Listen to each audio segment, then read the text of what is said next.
গভীর অন্ধকারে এক অশরীরী ফিসফিসানি, যা একটি পাপিষ্ঠ জীবনকে বদলে দেয় চিরতরে। শুনুন এক যুবক আর সেহরির সেই ভয়ঙ্কর কিন্তু আলোকিত কাহিনী। আপনার হৃদয় কাঁপবে। গ্রামে থাকত আহমেদ। নামাজ নেই, রোজা নেই, সেহরি তো দূরের কথা, তার জীবন ছিল অন্ধকারে ডুবে থাকা। কিন্তু এক রাতে সব বদলে যায়। শাবানের শেষ রাত। জানালা খোলা রেখে আহমেদ মোবাইল দেখছে। হঠাৎ কানের কাছে হিমশীতল ফিসফিস, উঠো আহমেদ, সেহরি খাও। আহমেদ চমকে ওঠে। আশেপাশে কেউ নেই। ভয়ে জানালা বন্ধ করে দেয় সে। কিন্তু সেই ফিসফিসানি তার মগজে গেঁথে যায়।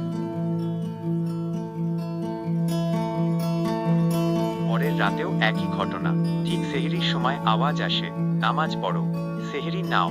আহমেদ ভাবে এটা কি জিন নাকি কোনো অশুভ স্বপ্ন। তৃতীয় রাতে ফিসফিসানি আরো স্পষ্ট, তওবা করো, জীবন ফুরিয়ে যাচ্ছে। আহমেদ কাঁপতে কাঁপতে উঠে সেহরি রান্না করে। প্রথমবার সেহরি খায়। মূল কাহিনী। সেহরি খাওয়ার পর তার মনে এক অদ্ভুত প্রশান্তি আসে। ফজরের আজান শুনে সে মসজিদে যায়।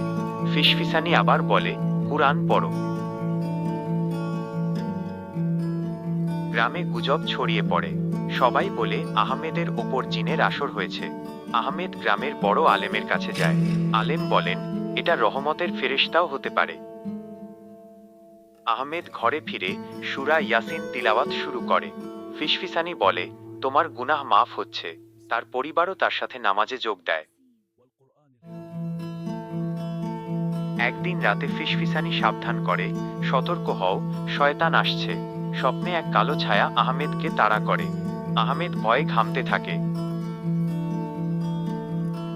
সেই ফিসফিসানি পথ দেখায়, আয়াতুল কুরসি পড়ো। আহমেদ তিলাওয়াত করতেই কালো ছায়া পুড়ে ছাই হয়ে যায়। সে এক অপরাজেয় শক্তি পায়। আহমেদ এখন নিয়মিত মসজিদে যায়।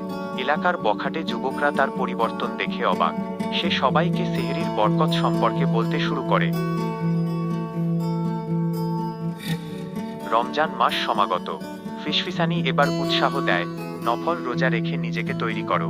আহমেদ রোজা রাখা শুরু করে। এক রাতে স্বপ্নে সে এক নুরানি চেহারা দেখে। আওয়াজ আসে, তোমার তওবা কবুল হয়েছে। আহমেদ খুশিতে অঝরে কাঁদতে থাকে।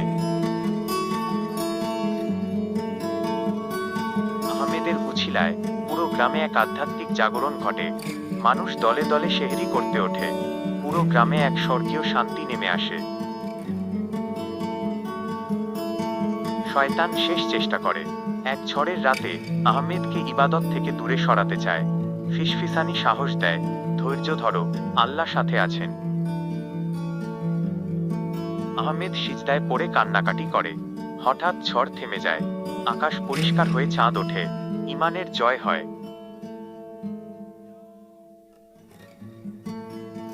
আলেম আহমেদকে বুঝিয়ে বলেন, যে অন্তর আল্লাহর দিকে ফেরে, আল্লাহ তাকে অদৃশ্য সাহায্য পাঠান। এই ফিসফিসানি ছিল তোমার হেদায়েতের উছিলা। কয়েক বছর পর আহমেদ এখন হাফেজে কুরআন। সে গ্রামে একটি ছোট মাদ্রাসা খুলেছে, যেখানে ছোট ছোট বাচ্চারা দ্বীন শেখে। এখন প্রতি রমজানে গ্রামবাসী একযোগে সেহরি করে। গ্রামে আর কোনো অন্ধকার নেই, শুধুই নূরের আলো।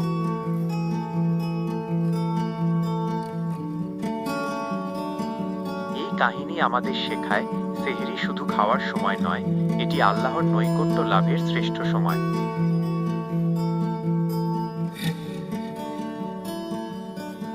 যখনই মনে হবে পথ হারিয়েছেন, আল্লাহর কাছে সাহায্য চান। তিনি কোনো না কোনো ভাবে আপনাকে পথ দেখাবেন।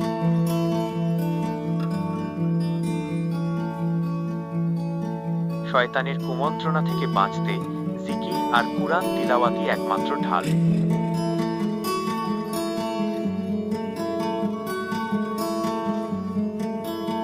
Attention trigger. আপনি কি কখনো সেহরির সময় অদ্ভুত কোনো প্রশান্তি অনুভব করেছেন? এটা হতে পারে আপনার প্রতি আল্লাহর ডাক।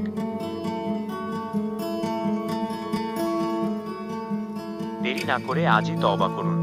সেহরির বরকত আপনার জীবনকেও বদলে দিতে পারে।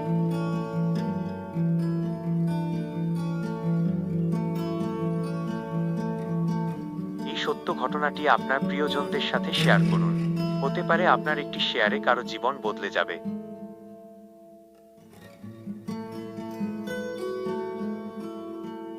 রহস্য আর ইমানি কাহিনীর আরও ভিডিও দেখতে আমাদের সাথেই থাকুন। সাবস্ক্রাইব করতে ভুলবেন না।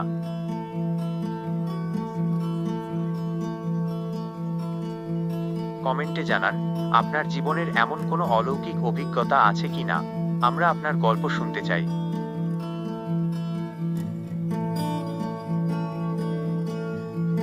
ভিডিওটি ভালো লাগলে একটি লাইক দিন। আপনাদের প্রতিটি লাইক আমাদের নতুন ভিডিও বানাতে উৎসাহ দেয়।